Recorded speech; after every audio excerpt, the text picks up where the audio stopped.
evening, everyone. My name is Kyle Channel, and I'm a sophomore here at Columbus Academy. So I just would like to ask for a little bit of audience participation. Who here at any time during your academic career was attending a private school? Most of us. Who here ever attended a public school? Again, most of us. Who here was ever homeschooled? And there's no one. I was fortunate enough to be one of these individuals. I was homeschooled by my mother for 9 years, all the way through 7th grade. So I want to raise the question to us. What is the best education system? Now, there is this stigma with homeschoolers as being one of three things. Either super religious, super conservative, or just super awkward. Now, yes, these are true sometimes. But it's important to remember that this isn't always true. So homeschooling, why? What did I get out of it? What was the purpose? So I want to judge the different systems of education that I went through in three criteria. Not three criteria. Based upon what I ultimately gained and will use in the continuation of the rest of my life. What did I gain from homeschooling? In homeschooling, I learned how to be creative, how to explore, how to try new things and not be afraid to fail. But the main thing that I got out of it was learning how to think. I learned how to observe and analyze, and found the value of exploring my education. So, what was my next step? Well, like my siblings in the past, proceeding before me, I would begin public school in 8th grade. This was terrifying. I didn't believe that I was ready for this major change. So I started attending public school, and I immediately noticed these massive social and cultural differences. Now, socially, I was able to do pretty well while I was homeschooled. I made connections, I was involved in different areas, I did a lot of extracurriculars. So I had plenty of friends. But culturally, there was still this disconnection. I noticed this specifically in the very first class that I had when I started attending Orange. It was a science class. And very early on in the class, the teacher told us, we're going to start to watch today an episode of Bill Nye. Now, up to this point, I had no idea who Bill Nye was. So you can imagine my reaction when students start chanting, Bill, Bill, Bill, Bill Nye, Bill, Bill. I was terrified. What is going on? How? Bill Nye. One of the largest figures in social education and an ultimate figure in all of public education. Most students are familiar with Bill Nye, but up to this point, I had never been introduced to him. Now, this isn't to say that because I hadn't seen Bill Nye, I didn't know how science worked or I wasn't able to learn. I just learned differently. So I started attending Olentangy Orange. The building on the left is the high school, and the building on the right is the middle school. So what did I gain? Let's go back to our idea of what is something that I will use for the rest of my life. Olentangy Orange taught me structure. It taught me how to work with other individuals and how to take their ideas and be able to continue. But the most important thing that I got out of attending Orange was a variety. I met a wide range of individuals. Up to this point, I was only introduced to my family's ideas or close relatives. So I was able to experience different opinions. Different people's ideas were now becoming and influencing mine. So I loved it at Orange. I learned a lot, I made a lot of friends. But 4 months into the school year, my parents raised a possibility to me.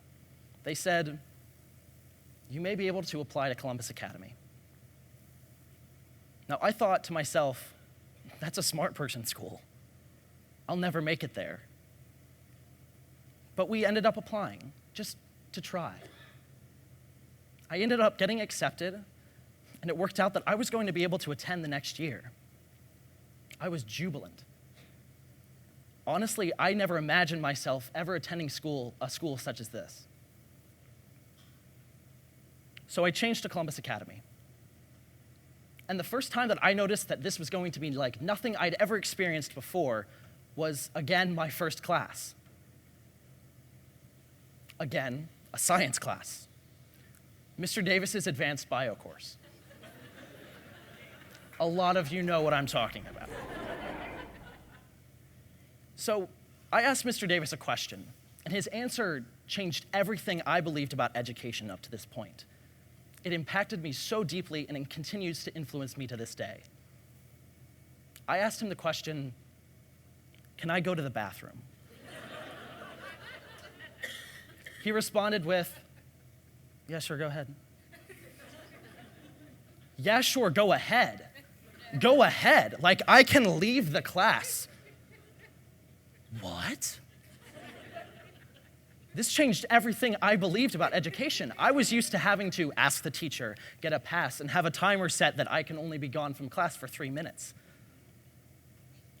So everything I knew about the way that school worked up to this point changed. I realized in this simple moment, this simple, beautiful moment, that this school is like nothing I've ever experienced before. And I very soon began to realize exactly how different it was. It was a combination of what I had enjoyed from homeschooling and what I got from public school. I was free. I could explore and be creative and artistic, yet be supported by the school. They provided me with structure and guidance, which I was able to use to further my studies. So let's return to our question. What is the best education system? Now, up to this point, you may respond, private school. It's how it worked for him, and it seems to work for other people. But my response to this question is a little bit different. What is the best system of education is not a very good question. The thing we should be asking is, what is the best education system for me? Every individual's academic journey is different, and we have to be aware of that. So, what does this mean? What is it all for? The main thing that I noticed throughout my academic journey were there were two very distinct paths that students tended to follow. That of diversity, which I ended up following, changing schools multiple times and being able to experience a variety of opinions and different ideas, or that of adversity. So what is adversity? It's not a typical term that you'd expect for learning. Adversity is remaining at one school for an extensive period of time. So why? Why is this adversity? It's important to understand the concept of adversity because if a student stays in a specific area, let's say for 12 years of their life, they stay in a single area, they are limited by the confines of whatever that school district or school has in mind for those students. Let's take an example of a student who attends public school. Let's say they intend to explore the arts. They want to be a writer, or a composer, or a musician. Now, they have limitations in their school district. They're required to take a specific number of courses in specific subjects. In public school, there's a typical focus on STEM courses. So what if this student wants to continue their focus? What if they've decided, this is what I want to do for the rest of my life? It is on the student to then explore, to find out, how do I make this a reality? A student must do 3 primary things. A student must, A, find time, B, find connections, find the teachers that can help you in these focuses. And C, work very hard, because there are limitations to what schools can provide to students. This is the adversity. If a student is able to go beyond the limitations of whatever school they may be attending, public, private, home, or any other, they are able to be successful through the path of adversity. So what does this mean? We have our two paths, adversity and diversity. So let's go back over the primary points of what these two mean. Adversity is a single system. This is beneficial in the way that it allows a student to be comfortable, to be established, and to be used to it. But exploration is needed because there's limited exposure. You are confined by the things that the school has provided to you. Diversity.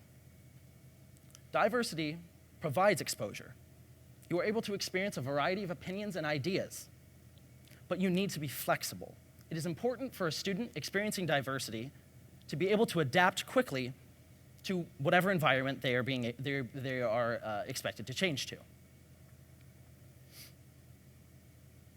So what does this mean? We have two paths that most students end up following. Granted, there are many other paths that, frankly, there's not enough time to delve into. But the important thing to take away is this.